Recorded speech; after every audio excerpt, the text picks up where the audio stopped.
Dar paso a el primer panel de esta jornada del día de hoy. Es un panel denominado Miradas del Desarrollo e Inclusión Social desde las regiones. Para eso vamos a llamar al escenario quienes van a ocupar estas sillas. Está primero Diego Fernando Duque Gaitán, subdirector de Juventud en la Secretaría Distrital de Integración Social. Y vamos acercándonos al escenario. José Francisco Aguirre, director ejecutivo de la Fundación Santo Domingo. Va a estar también María Viviana Botero, presidenta ejecutiva de ProAntioquia. Milady Garcés Arboleda, presidenta de la Cámara de Comercio de Buenaventura. Adelante, adelante, sí. Pueden ir ocupando la silla. No, adelante, que si les dan un aplauso para que se les quite la pena.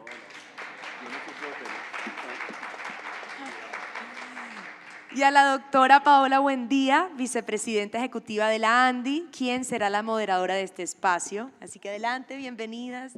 Hola, bien, ¿y tú? Hola, qué gusto. El escenario es de ustedes, los micrófonos que tienen ahí son para que lo utilice cada uno.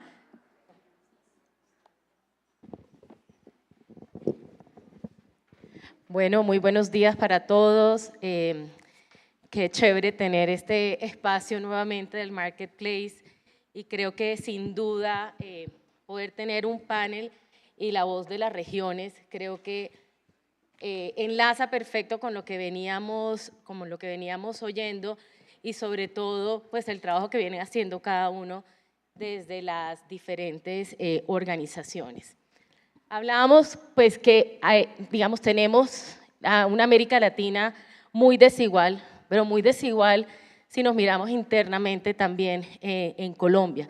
Y por eso cuando diseñaron este grupo, pues dijimos qué bueno tener la voz, pues obviamente Bogotá, que para nosotros es tan importante, tener a la costa Caribe, tener el Pacífico, tener Antioquia, que ha sido tan líder en todos los temas sociales, para ver cómo estamos contribuyendo desde la perspectiva privada, desde la perspectiva gremial, desde las diferentes fundaciones. Y al final, pues lo que queremos es llevarnos unas recomendaciones que no se queden solo en este panel, sino que podamos realmente compartir con los diferentes agentes con los cuales nosotros trabajamos permanentemente. Hoy, pues nos acompaña Diego Duque. Diego es el director de Juventudes de la Secretaría de Integración Social de Bogotá, María Viviana Botero, presidenta ejecutiva de ProAntioquia, José Francisco Aguirre, director ejecutivo de la Fundación Santo Domingo, y Milady Garcés, presidente de la Cámara de Comercio de Buenaventura. Las cifras, y ahora pues después vendrá la presentación de Bruce, presidente de la ANDI, que va a ser pues mucho más completa. Yo no me voy a detener a hablar de esas cifras porque él ya las va a mencionar, pero esa diferenciación de regiones nos hace también tener políticas diferenciadas. Por eso queremos, digamos, en esta primera ronda de preguntas y empezar, Diego, por ustedes desde la Secretaría, ¿qué vienen haciendo precisamente en materia? ¿Cuál es la visión de desarrollo que tienen ustedes desde la Secretaría y cuáles son esas principales estrategias para contribuir a esta agenda en el territorio? Listo, buenos días. Muy felices de estar acá en representación de la Secretaría de Integración Social para contarles algunas de las apuestas que estamos liderando en cabeza del secretario Roberto Angulo desde la Administración Distrital. Yo creo que la visión de desarrollo, y se resume en una frase que quienes sigan de pronto al secretario en Twitter ven que la usa mucho, y es nivelar la cancha.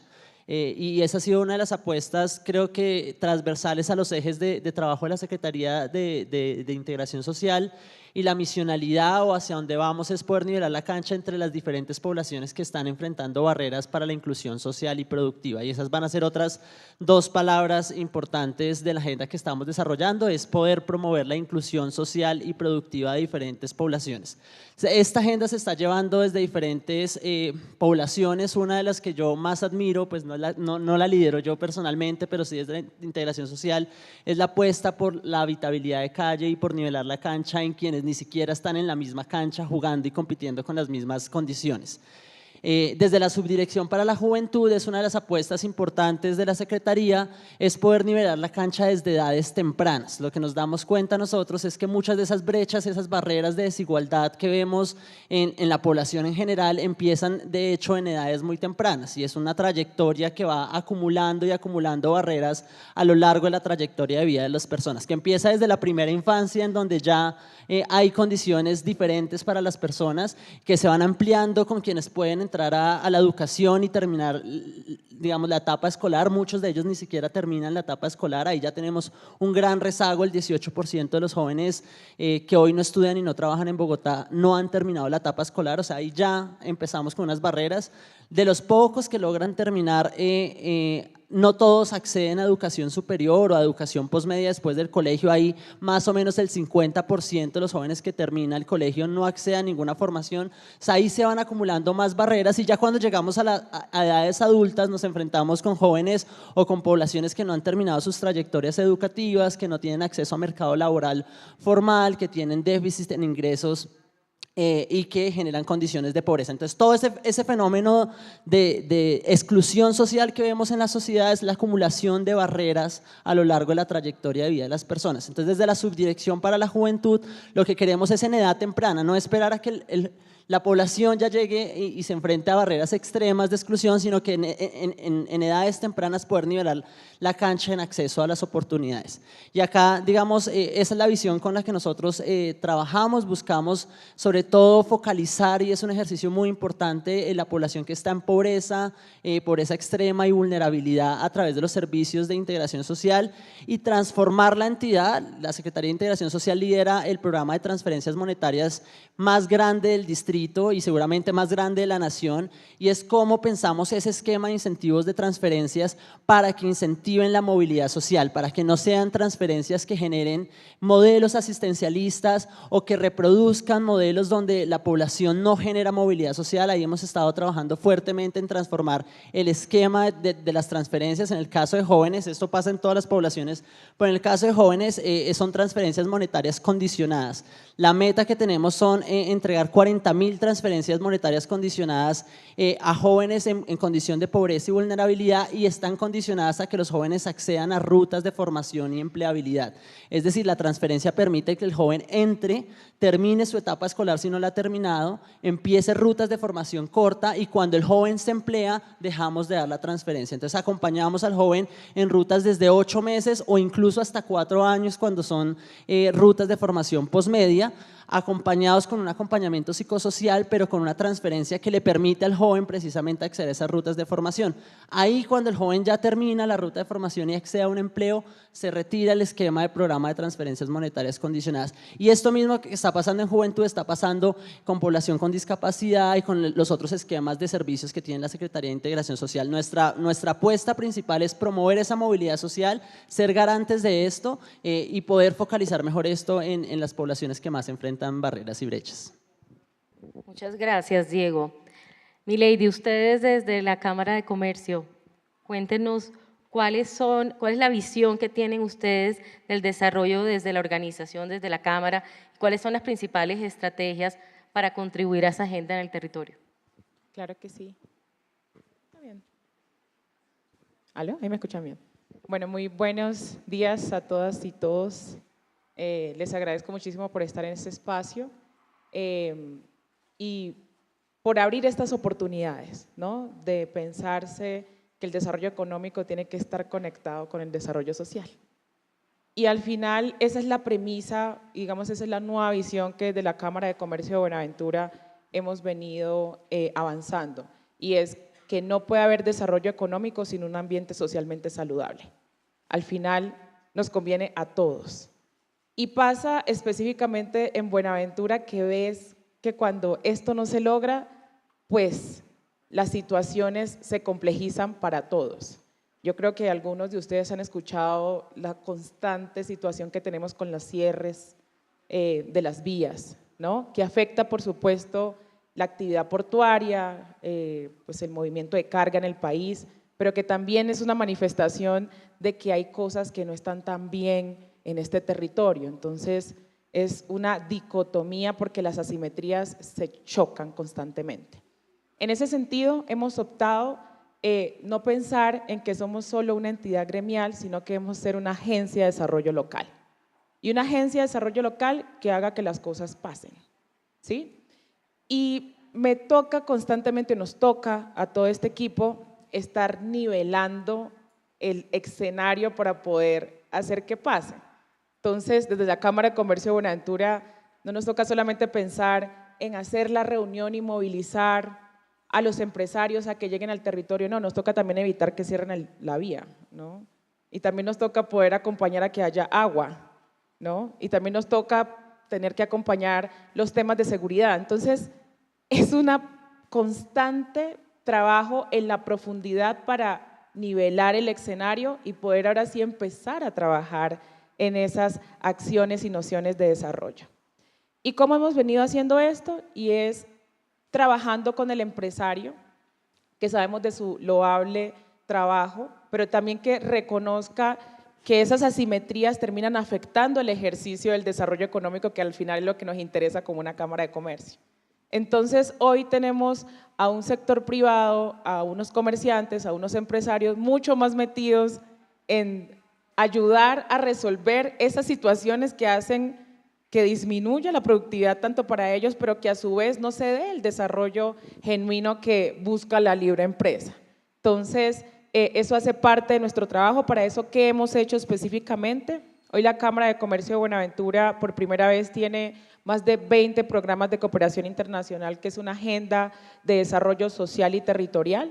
Entre ellos tenemos apuestas de empleo, tenemos apuestas de formación para el empleo, tenemos apuestas de especialización de los empresarios, por supuesto, de ampliar la fotografía del desarrollo económico. Yo creo que Adriana dio un contexto que no es nada distante a lo que pasa en el Pacífico colombiano, que es el símil que tiene con Brasil. Y es que también debemos entender, y en la Cámara de Comercio de Buenaventura entendimos, que a la fotografía del desarrollo económico le faltan más rostros. Y esos rostros son mujeres, esos rostros son mujeres indígenas, esos rostros son jóvenes, esos rostros son jóvenes afro. A esa fotografía del desarrollo económico le faltan más rostros. Entonces, nos hemos intencionado a volver a tomar esa foto y que esos rostros estén allí. Porque cuando le logramos decir al empresario que el tema de los rizos y la crema también es empresa, decirle que la señora que hace cocada a 3 horas en lancha también es una empresaria y una emprendedora, nos ha permitido ampliar ese entendimiento de ellos y también en acompañar para que se fortalezca ese tejido empresarial en Buenaventura, que es bastante incipiente. Sí, nosotros tenemos el puerto, pero representa el 1% de la empresa grande, el resto es micro y mediana. Entonces, eso también indica la fragilidad del tejido empresarial que tenemos en el distrito.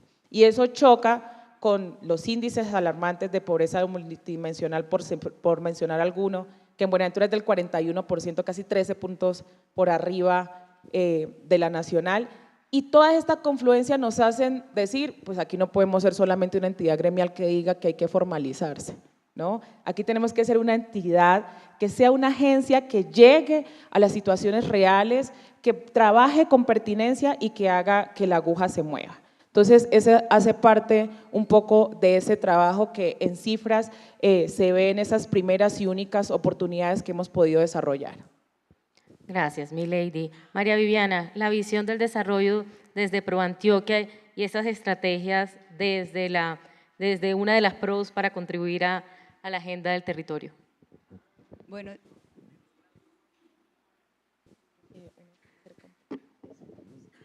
hola, buenos días para todos. Pues la visión de desarrollo que hace 50 años promovemos en ProAntioquia es una visión de desarrollo que reivindica el rol de la empresa en el desarrollo.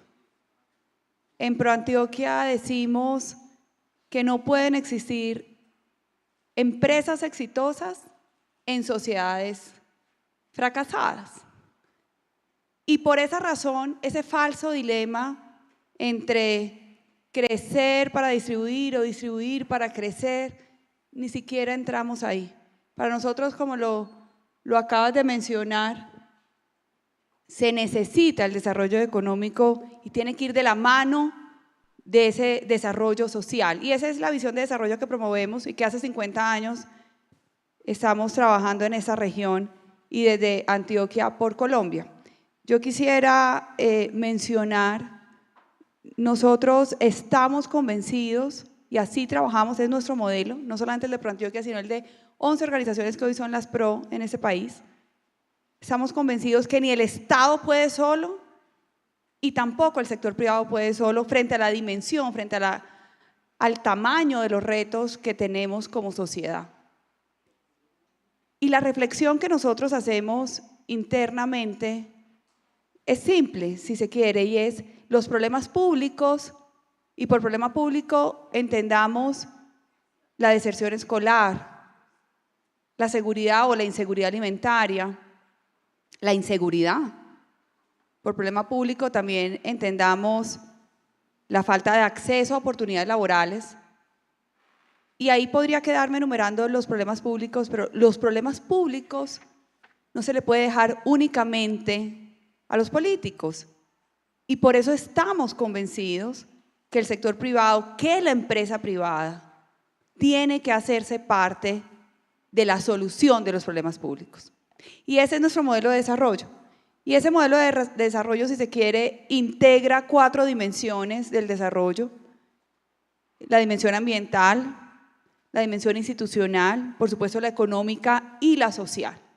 Y en esa medida hemos venido defendiendo una agenda programática, y a mí siempre lo digo y siempre lo voy a seguir diciendo, y quisiera que ojalá esas palabras, pues ojalá pudiéramos apropiarnos además de este tema. La agenda social no tiene ideología.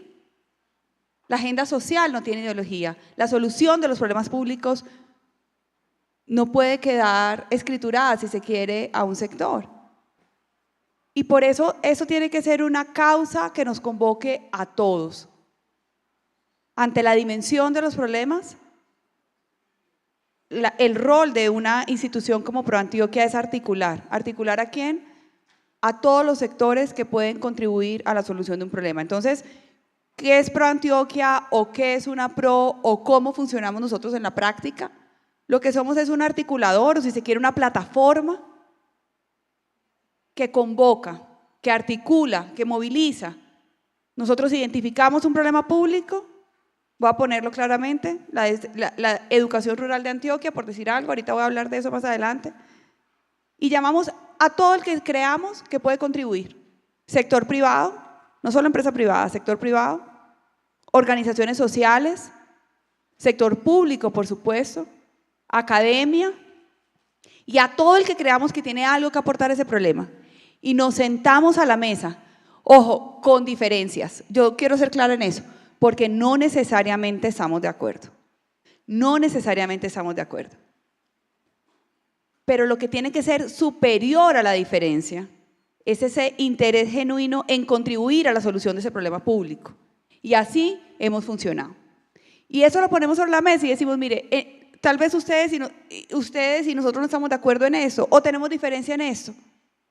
Pero aquí necesitamos ponernos de acuerdo, porque necesitamos la capacidad de todos ustedes. Y esa es la visión de desarrollo, Paola, que hemos venido promoviendo, es el modelo de trabajo que tiene ProAntioquia. Tenemos hoy en día 6 líneas de trabajo, las voy a mencionar rápidamente: educación y cultura, desarrollo económico, valor social, desarrollo territorial, fortalecimiento institucional y buen gobierno, y prospectiva de Antioquia, y ahí hemos estado, y espero que no solamente hablemos de los 50 años que han pasado, sino que esta hoy sea una institución que tenga más futuro que pasado y que tenga por lo menos 50 años más. Gracias, María Viviana. José, ustedes desde la Fundación Santo Domingo, y nos cuentan la visión y esas estrategias que tienen hoy planteadas. Bueno, muchas gracias, Paola y Catalina, por la invitación a este panel. Primero quiero sumarme a estas ideas y a esa visión de desarrollo que plantea María Viviana. Creo que comulgamos absolutamente en ese rol del sector empresarial alrededor del desarrollo, de la construcción de ese valor compartido a través de la competitividad y del desarrollo económico integralmente, pero con una clara injerencia y con un liderazgo importante del sector privado. Y dicho eso, pues vemos definitivamente que el sector público, aunque tenga la voluntad, no da abasto en generar esas soluciones a las problemáticas sociales en un país como el nuestro.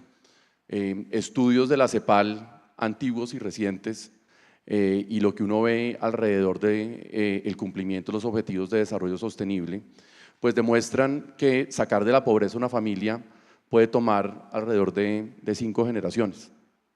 El planteamiento que nosotros nos hemos hecho desde el rol de la Fundación Santo Domingo y particularmente con el enfoque territorial, y ese enfoque territorial porque buscamos intervenir integralmente, entendiendo cómo nos articulamos con lo público, cómo trabajamos con la institucionalidad, cómo trabajamos con las PROs, cómo trabajamos con los gremios, cómo trabajamos con las comunidades de base. Y en ese enfoque sistémico, cómo nosotros aportamos en una visión de que sacar de la pobreza a una familia no dure 5 generaciones, sino dure 1 o máximo 2 generaciones. Y nos hemos hecho la pregunta de cuáles son las palancas que realmente movilizan la erradicación de la pobreza. Una de esas estructural es el hábitat. Por eso le hemos apostado integralmente al desarrollo de proyectos de vivienda social, uno de gran escala en Cartagena y otro de mediana escala en Barranquilla. Estamos hablando de algo cercano a unas 115.000 viviendas en conjunto entre estos 2 proyectos que llevan desde el año 2009 y van hacia el año 2050 aproximadamente. Pero una familia que sale de un barrio subnormal en condiciones de informalidad, sin servicios públicos, sin acceso a una cantidad de servicios, sin transporte público, es una familia que está condenada a la pobreza. Una vez una familia de estas sale de ese lugar y llega a vivir a un barrio con las mejores condiciones y entra en todo un sistema, puede resolver sus temas de pobreza, como tú lo planteabas, de alguna forma escalonada en el tiempo, progresivamente, en 1 o 2 generaciones. Otro de los elementos en los que trabajamos intensamente es en la prevención del embarazo adolescente. No hay nada que perpetúe más la pobreza en una familia que el embarazo adolescente. Ese es otro de los elementos desde nuestra visión, son palancas estructurales para la erradicación de la pobreza. Puedo extenderme en temas de educación, salud y demás elementos, pero el planteamiento que quiero dejar un poco sobre la mesa es que nuestra visión es una visión que busca resolver estos problemas de pobreza, de economía y de comunidades con nombre propio.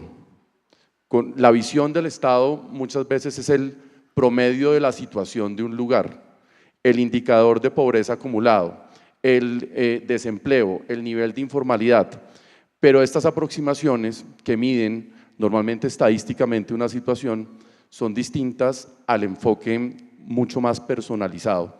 Entendemos que desde la Fundación nuestra capacidad no es resolver integralmente la pobreza ni en una ciudad ni en todo el país, pero nos enfocamos en que en las comunidades donde estamos, en las familias en las que trabajamos, en los jóvenes que de alguna forma entran a trabajar en nuestros programas, podamos hacer medición de resultados y entender que estamos haciendo, un aporte demostrativo de que hay cosas que se puede hacer de cierta forma y generan resultados. Y otras, aprendizajes, que es uno de los roles que tenemos en el sector fundacional, invertir a riesgo, muchas veces fallando. Y ese how not más que el know-how, para nosotros es un valor agregado importante para aportar en política pública, para incidir en programas de otras entidades, para ir mejorando nuestros programas y en últimas, para lograr esa meta que tenemos de ojalá ayudar a resolver los problemas estructurales familia por familia en menos tiempo de lo que estos estudios hoy en día están demostrando. Muchas gracias, José. Bueno, como pudieron ver, pasamos de un tema de visión de cada una de las organizaciones. Ahora queremos ver cuáles son esas acciones y esos retos que tenemos para lograr esos temas de inclusión social que tanto, digamos, vamos a conversar a lo largo del día. Entonces, vamos a empezar por Milady en esta ronda, por favor. Bueno, ¿cuáles son esos retos para lograr esa inclusión específicamente en el trabajo que hacemos desde la Cámara de Comercio de Buenaventura y tiene que ver con las mismas condiciones del territorio en el que estamos. Hay una falta de accesibilidad a muchas cosas que, por ejemplo, aquí en Bogotá ya están resueltas. Entonces, nos toca nivelar, como les mencionaba, para poder empezar a hablar de ese desarrollo. Y eso representa un esfuerzo adicional, ¿sí? Que a veces, si no estamos muy bien enfocados, pues terminamos saliéndonos del foco. Yo les digo, a la Cámara de Comercio de Buenaventura llega la señora que necesita los temas de salud, el que se le cerró la vía, el que tiene temas de seguridad, y hay toda una confluencia de necesidades que nos hace decirnos, podría uno decir tranquilamente, no, pero venga, nosotros no nos dedicamos a eso, venga, yo lo llevo a donde hacen eso. Pero al final sí impacta en el desarrollo económico, al final sí impacta en nuestra agenda. Entonces, como sí impacta en nuestra agenda, pues tenemos que desarrollar acciones y estrategias para poder avanzar. Y en ese sentido, la falta de diversidad en los temas de desarrollo económico, en los espacios de toma de decisión, pues termina siendo una distancia que tenemos que reducir. Digamos, hacerle entender a alguien que pues la señora no llegó porque la lancha está 3 horas y se varó, que ya me pasó, ¿no? Y tuve 7 horas en un río sin energía en el medio de… O sea, hacer entender eso termina siendo a veces cansón, pero es tan necesario para poder trabajar con pertinencia, que es parte a lo que me dedico casi el 80% de mi trabajo. Que me toca estarle buscando la comba al palo, no sé si han escuchado esa expresión, para poder ser efectivos en ese logro de objetivos. Si no, la verdad no sería posible, porque estamos en territorios donde comúnmente todo falla. Entonces, imagínense diciéndole a doña Esparmenia, que es una señora que está en el río Yurumangui, que llegó a 5º de primarias, que venga, que la inteligencia artificial que es ChatGPT. O sea, imagínense eso. Imagínense diciéndole a ella que la voy a formar un poco nuestro equipo se ha tenido que formar para poder ser pertinentes. Entonces tenemos a los asesores que van y acompañan al emprendedor, pero le enseñan contabilidad y tienen que saber marketing digital y ChatGPT. Una señora un día se puso brava porque el muchacho le decía que ese quién era. O sea, ChatGPT, no sé qué, no sé cuándo, para poder decirle que su negocio va a crecer. Y yo les decía, venga, esto no lo hacemos ni nosotros en la Cámara de Comercio. Aquí hay un departamento de contabilidad y hay una gente que se dedica a marketing y hay otra gente que se dedica a toda una cantidad de cosas y le vamos a pedir a doña Esparmenia que ella sola sepa todo eso. Estamos haciendo algo mal. Entonces tuvimos que reenfocar nuestra forma de acompañar en territorio y nos tocó ser muy innovadores, demasiado innovadores para hacer que una señora que está a 3 horas con todas las condiciones que ustedes quieran pudiera vender su producto, que específicamente el de ella es biche. ¿Qué nos tocó hacer? ¿Cómo hacemos? ¿Cómo le quitamos toda esa carga? Porque ella no necesita. ¿Por qué le estamos pidiendo mango a un palo de guayaba? O sea, ¿por qué le estamos insistiendo en que tenga que aprender toda una cantidad de cosas cuando necesitamos que doña Esparmenia venda y sea productiva y tenga un producto de calidad? Entonces les cuento este ejemplo porque ahí surgió parte de esa innovación que tenemos que hacer para poder incluir esa diversidad y disminuir esos retos, y lanzamos algo que se llama la Vitrina Pacífica. Y es una plataforma física, virtual y todo, que tiene todas las cosas que doña Esparmenia no necesita para vender, o sea, que ella no sabe hacer para vender su producto. Entonces, un espacio físico, ahí les ponemos su producto, nos encargamos de toda la contabilidad, nos encargamos de todo el marketing digital, nos encargamos de venderlo, nos encargamos de consignarle recursos, además la formamos y además le hacemos seguimiento y doña Esparmenia está concentrada en que su biche sea de calidad y en que el producto, o sea, le quitamos ese peso. Y como estos ejemplos, todos los demás para poder trabajar en territorios como estos. A nosotros nos toca innovar, pero no porque queramos ser innovadores, porque es que si no, no lo logramos. O sea, las condiciones del territorio no están dadas para llegar con metodología o con copy-paste de cosas que funcionan muy bien y que me encantaría hacer de entrada en el territorio, pero que no es posible. Otra de las cosas que logramos hacer fue que trajimos por primera vez a Amazon a Buenaventura. Y era que jóvenes pudieran trabajar como agentes call centers desde Buenaventura. Y eso no podía pasar porque pues había que hablar del internet, había que hablar de toda una serie de cosas que tuvimos que nivelar para que Amazon entrara a Buenaventura. Ustedes no se imaginan a los jóvenes cuando un chico me decía, Amazon está aquí, ¿en serio? Él es el presidente de Amazon, ¿está aquí? Sí, sí, está aquí.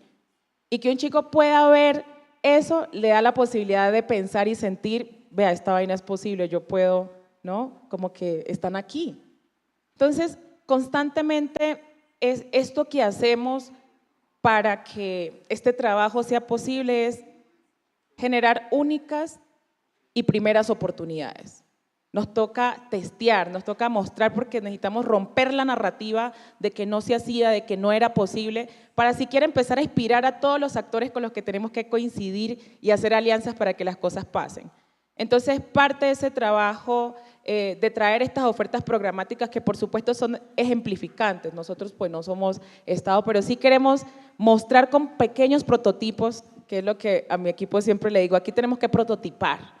Y prototipar nos ayuda a mostrar el camino, decirle, vea, lo hicimos, sí se puede, venga señor gobierno, venga señor empresario más grande, venga señor fundación, vea este ejemplo y hágalo a mayor escala, porque lo que hacemos simplemente es mostrar el camino para poder disminuir ese tipo de situaciones. Así que creo que eso hace parte también de ese trabajo que venimos desarrollando para disminuir esas brechas.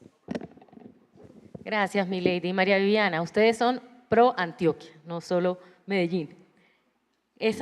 Digamos, ¿cuáles son esos retos y las acciones que ustedes vienen trabajando con esos diferentes actores que mencionan en materia de inclusión social?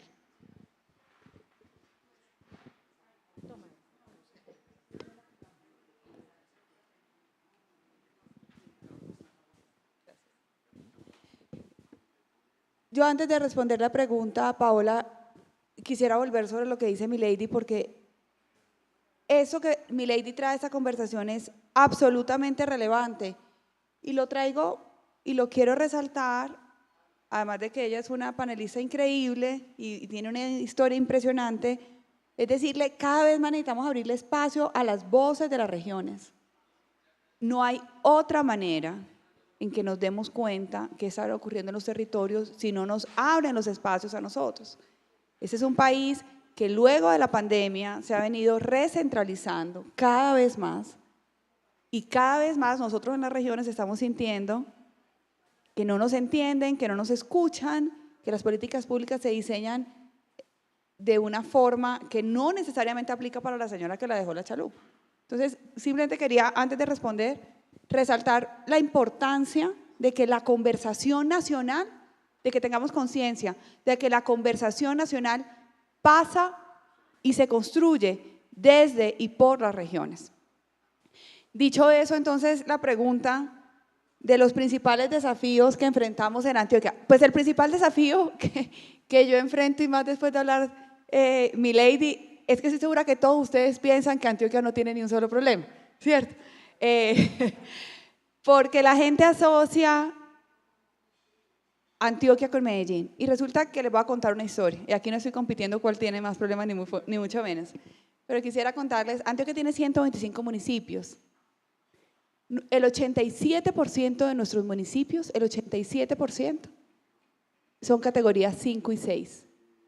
Eso significa que son municipios con un altísimo nivel de dependencia, una bajísima nivel de institucionalidad, muy débiles, muy frágiles, y tenemos unas condiciones de pobreza en muchos de nuestros municipios, de violencia, de falta de acceso, algunas veces comparables a la periferia colombiana. Yo voy a referirme a algunos de los principales desafíos que tenemos. Primero, la educación rural. Mientras el 67% de las escuelas en Colombia son rurales, en Antioquia eso representa, esa cifra asciende al 70%. De ese 70% de nuestras escuelas rurales, el 50% son monodocentes. Y déjenme contárselo más fácil. El 70% de las escuelas rurales de Antioquia tienen un solo profesor. Un solo profesor que en un solo salón atiende niños desde primero hasta quinto. Les da todas las clases, pero no solamente eso. Los alimenta, los recibe, pues es el psicólogo. Yo solamente me pongo a pensar a veces, bueno, ¿y qué pasa si es una mujer y tiene un cólico un día, ¿no? O tiene hijos? ¿Qué le pasa a esa escuela? Nosotros tenemos un programa, cuando digo nosotros, y siempre van a oír nosotros, es porque además me enorgullece decirlo, no hacemos absolutamente nada solos. Entonces, ProAntioquia con muchas otras instituciones, tenemos un programa que se llama Educación Rural para Antioquia que busca acompañar a ese docente, busca llevarlo la universidad al campo y se enfoca sobre todo en esos niños que están en esos lugares remotos de nuestra región para llevarles una mejor educación. Ese es uno de los problemas que tenemos y quiero decir en qué estamos. Hoy ya es política pública departamental y con el representante Daniel Carvalho, hoy estamos trabajando, hoy ya pasamos primer debate y necesitamos que en esta legislatura se aprueben los 3 debates que siguen para que sea ley nacional la educación rural. Número 1. Número 2, quiero mencionar Antioquia, y me gusta que hablemos de seguridad, porque así como la agenda social no tiene ideología, la seguridad es un bien público. Y Antioquia tiene zonas donde hoy todavía hay disputa por el control territorial. Aquí está la Mona, entonces ese es el tema de ella, pero el norte, el nordeste, el Bajo Cauca antioqueño. Y por eso para nosotros la reincorporación, Antioquia, 2 cifras de Antioquia. 1, es la región del país con más municipios PEDET, 24 de 170. ¿Qué son los municipios PEDET? Los que tienen menor institucionalidad, más violencia, más pobreza. Nosotros somos la región que más PEDET tiene en este país. Segundo, Antioquia es uno de los departamentos, esa cifra es lamentable, que más víctimas ha aportado al conflicto. Entonces, ese es otro de los retos que tenemos, la reincorporación. Tenemos 2 programas en paz, obras por impuestos. Antioquia lidera hoy en el país. Nosotros somos los responsables de la plataforma de obras por impuestos, trayendo recursos para mejorar la calidad de vida y el bienestar de los habitantes de esos municipios justamente. Pero también tenemos nuestro proyecto que se llama Taparales, donde hoy le apostamos a un modelo de reincorporación social, económica y comunitaria, donde tenemos 100 reincorporados de las FARC y sus familias, y le apostamos a que eso salga adelante. ¿Qué sería un fracaso? Que esas personas volvieran a la guerra, y a eso no le queremos apostar. Tercero, la seguridad alimentaria. Suena increíble, pero en Antioquia casi 2 millones de personas están en inseguridad alimentaria. Eso ocurre en una región próspera, una despensa como es Antioquia, y ahí tenemos un trabajo para hacer. El caso de los migrantes. Yo estoy segura que ese es un reto que compartimos muchas regiones. Medellín, Antioquia pasaron de ser una región de paso a una región de llegada. Hoy tenemos más de 300.000 migrantes en Medellín, de los cuales el 82% manifiesta que se quiere quedar a vivir a Medellín. Eso cambia absolutamente todo.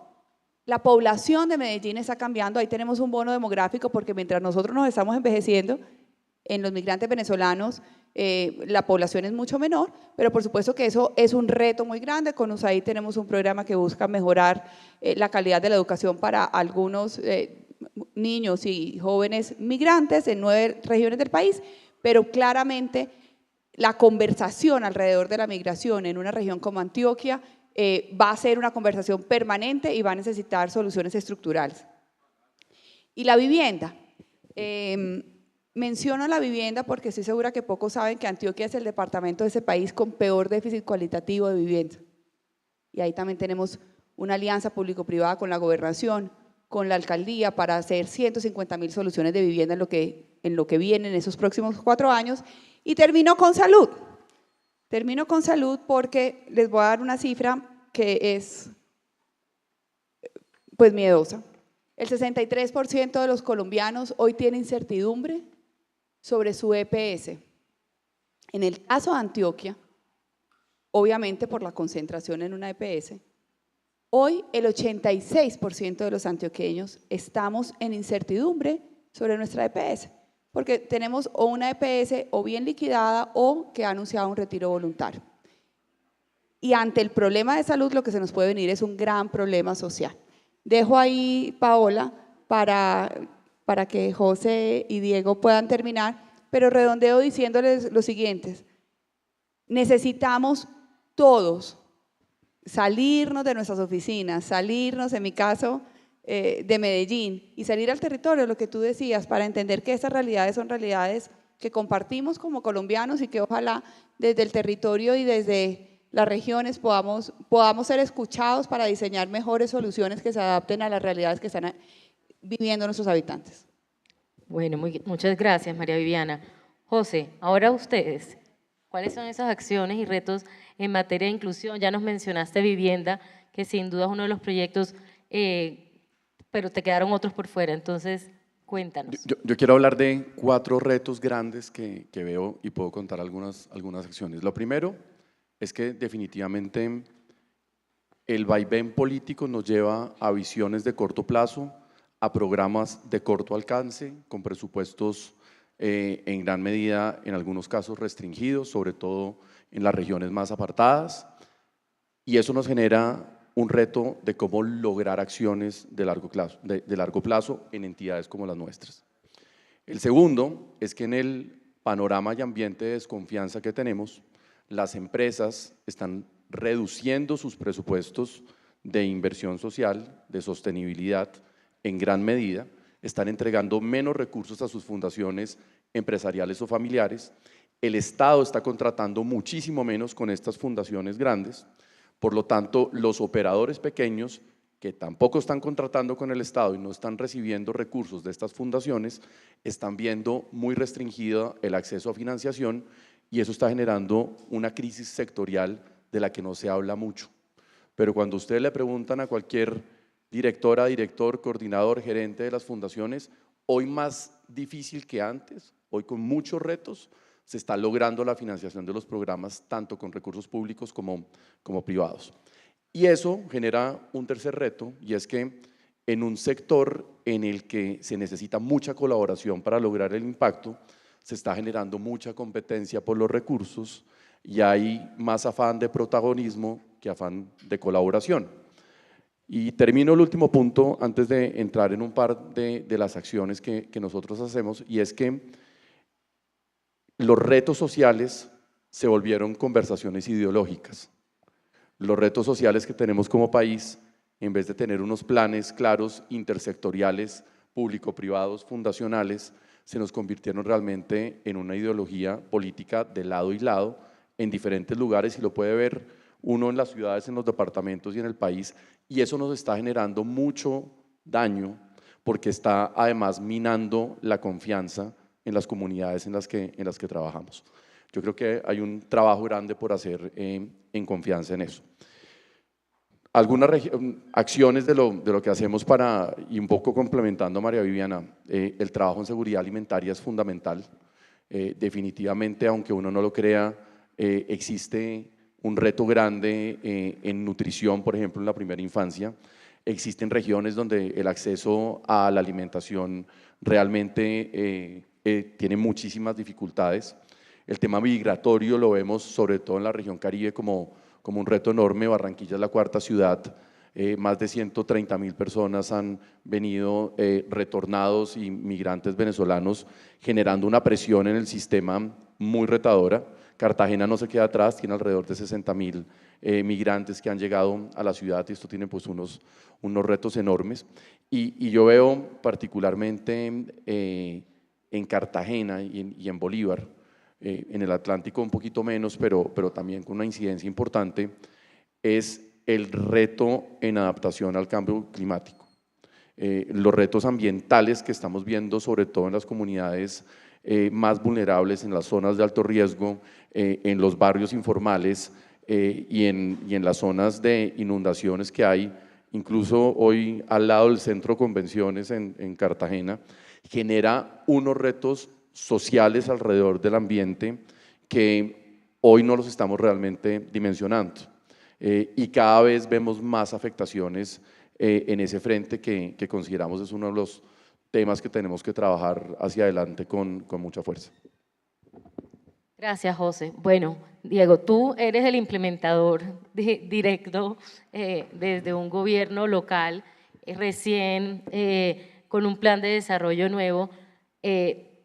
Tienen una mirada de corto plazo, pero la última pregunta la vamos a hacer sobre largo plazo y sostenibilidad, que yo creo que es sin duda como la premisa de todos estos proyectos. Pero En este momento, ¿cuáles son las acciones y los retos que tienen ustedes desde la Secretaría, un poco en la línea de lo que dice Roberto, el secretario, de nivelar esa cancha? Listo. Esto parece, uno abre cada intervención con datos que alarman y preocupan, pero pues que ayudan a contextualizar también un poco estos retos. Si bien Bogotá tiene, digamos, unas condiciones diferentes al resto de regiones en el país, igual también es una sociedad muy desigual. Nada más en términos de juventud, el 37% de los jóvenes vive en condiciones de pobreza monetaria a nivel general de Bogotá, pero si uno mira, por ejemplo, la zona de Usme, Ciudad Bolívar, tenemos UPZs, que son zonas específicas dentro de estas localidades donde la tasa de pobreza monetaria en jóvenes llega al 70%. Es decir, 7 de cada 10 jóvenes que viven en estas zonas viven en condiciones de pobreza monetaria. Y son acá, digamos, la lectura que hacemos en estas situaciones donde los jóvenes tienen menos acceso a las oportunidades. Y doy esta cifra porque, pues, uno, para visibilizar las grandes brechas que incluso hay dentro de Bogotá, pero sobre todo que estos retos, cuando hablamos de pobreza, implican necesariamente que las soluciones son intersectoriales, que es imposible que la Secretaría de Integración Social pueda generar esa movilidad social o esa superación de la pobreza de manera sola, como ya lo han mencionado anteriormente. Requiere no solamente la articulación con el sector público, interinstitucional, sino también con sector privado, comunitario y con la misma población. Requiere unos esfuerzos colectivos. Y yo creo que ahí es donde está el reto principal, y también quisiera exponerlo con un sencillo ejemplo que estamos enfrentando. La ruta de jóvenes con oportunidades son, pues, como les contaba, un esquema de transferencias condicionadas a jóvenes para que accedan a oportunidades de formación y empleabilidad. Para implementar esta ruta hemos tenido que articular, nosotros desde Integración Social damos la transferencia, desde Secretaría de Educación dan la oportunidad de formación y desde la Secretaría de Desarrollo Económico y el sector privado articulan eso con las oportunidades de empleabilidad. Y es un engranaje que tiene que funcionar. Entonces funcionamos 3 entidades para lograr un mismo propósito, generar la movilidad social de los 40.000 jóvenes. Simplemente esta acción tan sencilla que a veces uno se pregunta por qué no se trabaja esto de manera articulada, nos ha implicado unos retos enormes porque nos ha implicado entre 3 entidades ponernos de acuerdo en las metas anuales, en las inversiones anuales, en los equipos anuales, en convocatorias que se van a hacer de manera conjunta, y a veces el camino fácil es cada uno haga lo suyo.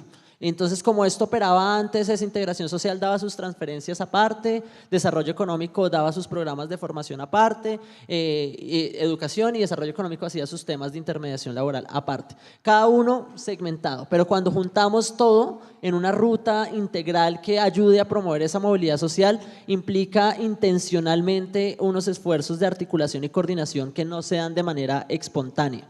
Y eso simplemente para poner un ejemplo en articulación interinstitucional en el sector público. Ahora eso sí le sumamos que hay que sumarnos con las apuestas privadas, con que esa formación tiene que ser pertinente a lo que las empresas requieren, pues nos articulamos 3 entidades del distrito, pero al final el joven sale y no era pertinente la formación, no logramos nada. Entonces, estos son, creo que, los grandes retos porque esa articulación y coordinación no funciona de manera espontánea, y a veces, ahorita escuchándolos desde el sector privado, pues que hay muy buenas intenciones.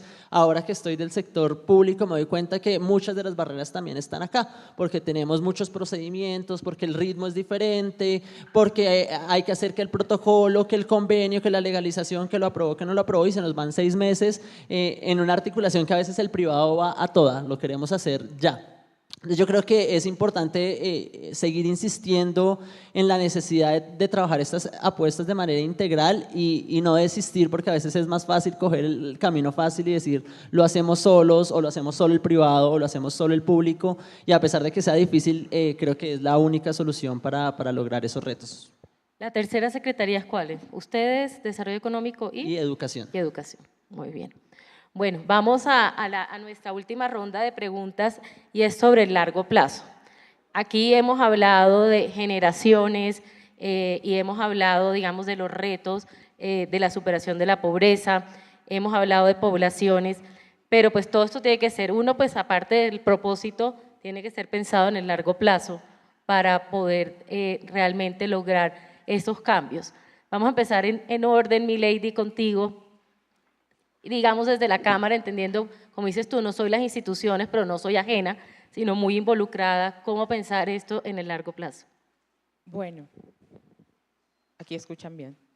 Ok, el mensaje para el largo plazo y cómo lo hacemos desde la Cámara. Yo quisiera más bien, y con ello, decir y traer como que esas grandes premisas que nos deben ayudar para que esto siga pasando y poder seguirnos articulando. Primero, esto es articulados, o sea, esto es un ecosistema de actores para hacer que las cosas pasen. De ninguna manera es el público en lo público, el privado en lo privado y la filantropía por allá. O sea, finalmente es articulado, no hay otra manera, y yo creo que ahí los PRO son, mejor dicho, los expertos, las cámaras de comercio ayudan como plataformas y por supuesto el sector privado, el sector público y las distintas organizaciones filantrópicas nos debemos unir en agendas. Esas agendas no son para, yo me cuido mucho a veces, me encanta la articulación, sí y no, porque no creo en los escenarios que si una sola persona hacía 100, nos vamos a reunir 5 para hacer lo mismo 100. No tiene que ser que los 5 hacemos entonces 500. Entonces, es articulado desde ese objetivo del valor agregado y lo que cada uno aporta a esa visión conjunta.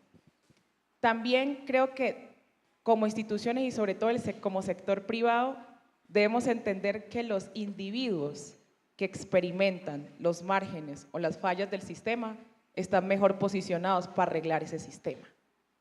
¿Y eso qué quiere decir? Quiere decir que las personas que experimentan esas situaciones, con lo que decías de la educación rural, con lo que decías de lo que tú mencionabas, los jóvenes que están por fuera de los sectores, las personas que están experimentando las problemáticas en vivienda, tienen que hacer parte del diseño de esas apuestas, porque le traen otro lente a ese desarrollo. Yo les tengo que contar, yo misma soy una muestra de ello. Yo soy una joven de zona rural, ¿no?, que fue becada en diversos programas, que hoy lidera una cámara de comercio, que además hace parte de distintas juntas directivas, entre ellas ProPacífico, la Confederación, diversas, y tengo claro que llevo unos temas que si no fuera Milady no estarían en la discusión. Entonces, ese origen, ese experimentar las problemáticas, pues termina siendo el quick de por qué incluir la diversidad, por qué la inclusión es tan interesante para poder pensarse un desarrollo con todos, porque terminas trayendo un foco que quizá, pues por lo que experimentan los otros no ven. Entonces, para que algo sea sostenible, nosotros nos concentramos en lograr que ese actor que lo experimenta haga parte de esa solución. Y lo último que querría decir, así a modo también de estos mensajes, y creo que esto le interesa mucho al sector privado, y es que aquí tenemos que ampliar la participación en la creación de riqueza compartida. Porque es que si tenemos un sector haciendo riqueza y otro creyéndose que es el pasivo que puede presionar en cualquier momento, ¿no?, que se siente también con el derecho o con la, no voy a decir el derecho, con el susto o con la confusión de voy a presionar al que está creándola, pues creo que eso no nos conviene a ninguno y ya hemos vivido y experimentado muchas situaciones que se dan de eso. El estallido social en Cali, lo que pasa en el Pacífico, y es que siento que tanto que ha pasado pareciera que está configurado de que unos crean, otros no, y luego los otros presionan a los que no. Entonces, allí el sector privado, como sector privado debemos entender que por parte y parte tenemos que actuar en esos que no. Primero, porque no deben estar en esa posición. Tampoco es una posición natural que toman porque sí. Obviamente hay unas brechas, barreras, hay unas historias que contabas, Adriana, creo que hiciste, yo ni me voy a meter allí porque hiciste un paneo que es idéntico al de Colombia. Hay unas cargas, hay unas deudas históricas que no deben estar solo por narrativa, sino para entender cómo debemos movilizar que esos actores también tienen que crear riqueza.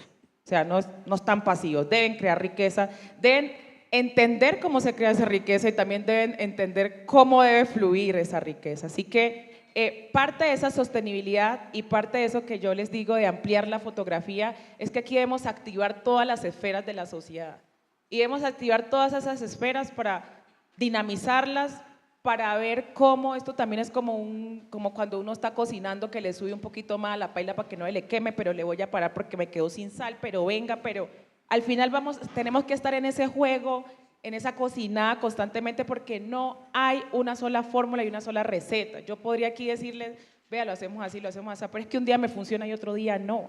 Entonces me toca más bien entrenar el músculo, afinar el lente, el olfato, en ver dónde, ¿no? ¿Dónde está el quick? ¿Dónde está el mango bajito? ¿Dónde está el estímulo y el incentivo? ¿Con qué actor me conecto para que esta cosa que no pasaba? Y tú traíste algo que hacen en la Fundación Santo Domingo muy interesante y es esas soluciones personalizadas. Eso me encantó. Porque es que ese discurso de la generalidad termina siendo una cosa muy bonita, pero que al final no mueve la aguja. Entonces, escuchar este nivel de profundidad definitivamente me da esperanza y siento también que muchos de ustedes se van a ir con una tarea crucial y es que están en unas posiciones de liderazgo, están en unas posiciones, están en unos roles que al final también nos ayudan a mover esta aguja y a que esto pase. Así que yo traería más bien, ese es el mensaje, incluir la diversidad en nuestras soluciones, ampliar la fotografía del desarrollo, nivelar la cancha, no es bajar el ojo. A veces pareciera que, por ejemplo, tú que estabas hablando de los temas de los jóvenes, a las comunidades con vulnerabilidades no podemos bajarle la línea para que alcancen.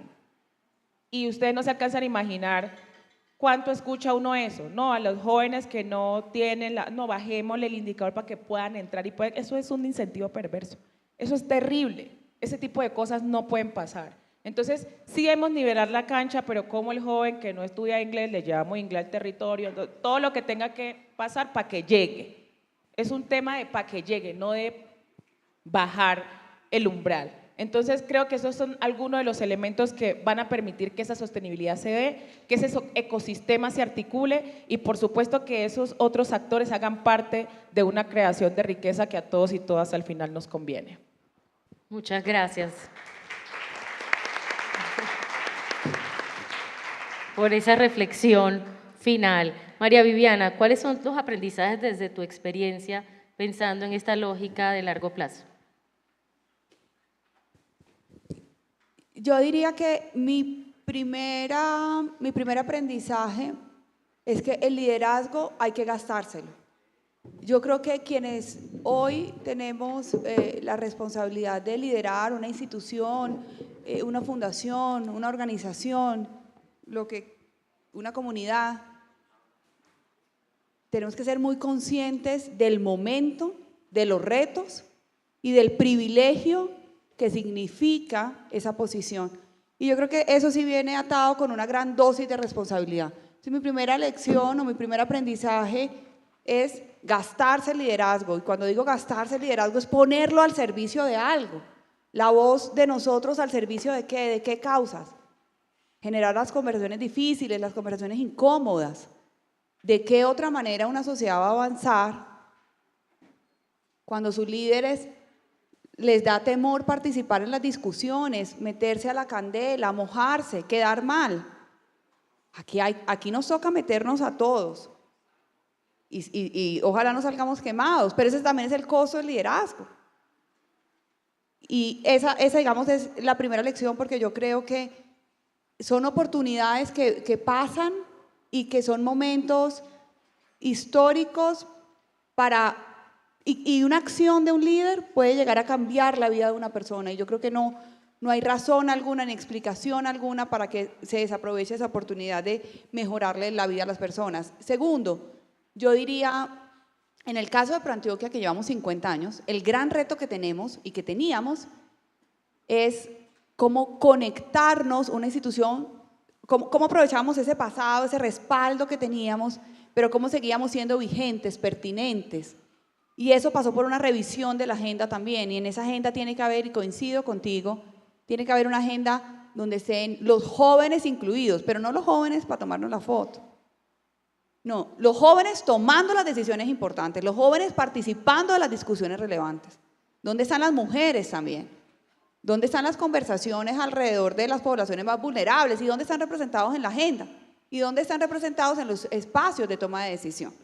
Y solo cuando una institución se vuelve pertinente, cuando esa conversación es una conversación conectada, voy a poner un ejemplo, tú lo mencionabas, José, cambio climático. Hoy la web menciona, es uno de los 5, o si no son los 5 riesgos más relevantes para los jóvenes, están alrededor de la acción climática. Hoy no podemos obviar esa conversación. Eso no es una conversación aparte, esa nos corresponde a nosotros. Tercero, yo diría una necesidad de pensarse el futuro. Yo estoy convencida que las instituciones y los líderes tenemos la responsabilidad de la esperanza y del optimismo. Y sé que es difícil, y sé que en momentos coyunturales como estos son difíciles, pero cuando yo miro la historia, nosotros como institución hemos superado narcotráfico, no hay que mencionar, todos lo sabemos la historia. Hemos soportado crisis económicas, hemos soportado pésimos gobernantes, hemos soportado momentos muy difíciles y aquí seguimos. Y por eso las instituciones son tan relevantes, porque trascendemos gobiernos, momentos políticos. Y por esa importancia nos corresponde traer futuro, traer conversaciones de futuro, que nuestros ciudadanos no se queden solamente en el tuit del día, en el problema del minuto, de la coyuntura, hacia dónde vamos, qué vamos a hacer, cuál es el siguiente paso. Y eso también es una lección que he aprendido en ese rol. Y finalmente diría, yo trabajo y nosotros trabajamos en ProAntioquia para que nadie se quede por fuera, para que nadie se nos quede por fuera. Yo no quisiera y no sueño con volver al pasado.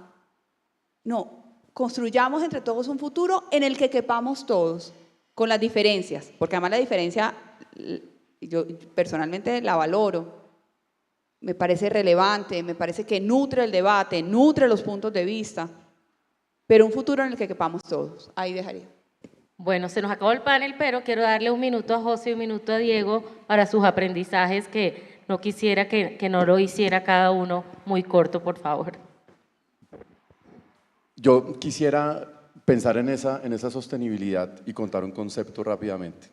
Y la Fundación Santo Domingo cumplió 64 años este año, trabajando por el país, por la región Caribe. Y hoy, más que la fundación de una familia que quiere dejarle un legado al país, hacemos parte de todo un sistema empresarial en donde están todas las compañías del grupo, y lo que nosotros nos hemos propuesto para maximizar el impacto es pensar en una responsabilidad extendida. Más allá de lo que todo el grupo empresarial puede hacer, de lo que puede hacer Caracol, de lo que puede hacer Cine Colombia, de lo que puede hacer D1, de lo que pueden hacer las compañías dentro de su sostenibilidad y su impacto en empleo, en crecimiento económico, en entorno de sus familias. Son más de 45.000 empleados que tiene el grupo. Pero nuestro impacto y nuestra sostenibilidad a largo plazo está pensando en que el rol de la empresa privada y en una entidad como esta, que puede ser un conector entre lo privado y lo público, hay una posibilidad de tener un impacto mucho mayor de lo que el mismo grupo empresarial tiene, empezando a pensar un poco lo que tú planteabas, que nadie se quede por fuera. Es cierto que hay muchas personas que están por fuera del sistema, pero este rol que tenemos nosotros es buscar que esa responsabilidad extendida que puede tener un grupo como este realmente se convierta en un impacto transformacional y que la fundación sea este legado que la familia Santo Domingo quiere dejarle al país en el largo plazo. Gracias, José. Diego, muy corto, cuéntanos ustedes su visión de los aprendizajes. Están empezando y probablemente sea distinta, pero cuéntanos cómo lo están viendo ustedes. Yo creo que el aprendizaje más importante es una de las agendas.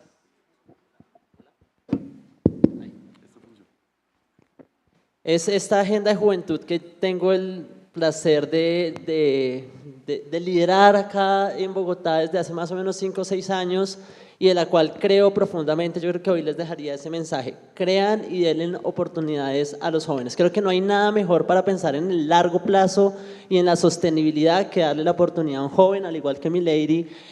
Yo también alguna vez fui un rostro de esas cifras de pobreza, de exclusión, que gracias a una oportunidad de una beca de Ser Pilo Paga pude estudiar en la universidad, y que hoy, gracias a que también me permite la oportunidad, la vida, estar acá liderando y abriendo puertas para otros jóvenes, soy convencido que no hay transformación más sostenible y en el largo plazo que darle una oportunidad a un joven y cerrar esa brecha, esa cancha desde edades muy tempranas. En mi historia personal me ha permitido cambiarle la vida a mi mamá, a mis hermanos, a mi contexto, y yo creo que cuando pensamos en sostenibilidad no hay que resolver los problemas inmediatos, sino también pensar en esos cambios que son sistémicos y cerrar esa llave desde el inicio donde las brechas se empiezan a generar. Entonces, pues aprovechar que estamos acá en este espacio con líderes del sector empresarial, a que sigan creyendo en esto, a que sigan creyendo en las salidas conjuntas y colectivas, porque como lo decía, creo que no se da de manera espontánea esa colaboración y hay que seguir encontrándole la comba al palo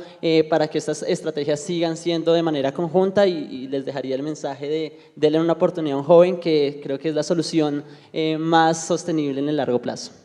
Bueno, muchísimas gracias, gracias a los 4 por las reflexiones y quedamos pues cada vez con más tareas. Muchas gracias a todos.